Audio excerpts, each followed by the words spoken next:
The cryo building that we work in doesn't look like anything crazy on the outside. You know, if you drove by it and didn't know it was there, you wouldn't know what to look at. So it's hard to come in here and be like, oh yeah, these guys are doing crazy stuff. You know, even though I definitely think so. But this is the only plant that we have in the Air Force right now is at Kadena Air Base. Any hour of the day, you know, Christmas, holidays, weekends, 1 in the morning, always have to be, you know, immediately responsible. It's a pretty unique experience. Yeah, definitely count myself lucky to work out here. Liquid oxygen is the big one. We do have liquid nitrogen, but it's not as high in demand. There's a couple steps.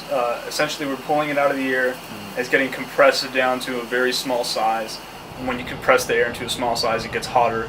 You're preserving the kinetic energy and putting it in a smaller space.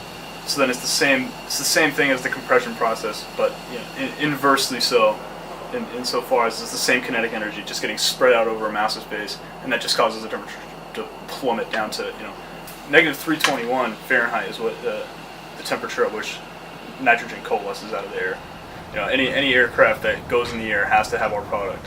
So they use it for filling aircraft tires. They fill it with liquid nitrogen that's to remedy explosion. If they land too hard, it's not hard for them to pop on impact if something goes pretty wrong.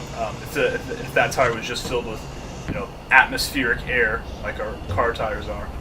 The clinic and the hospital uses this too for, I think, like wart removal is the one I hear a lot. You know, even off-base hospitals with gaseous oxygen.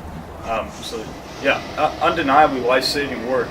It's pretty rewarding to think that the off-base location, even if they shut down, it's like Okinawa was not just stranded somewhere. You know what I mean?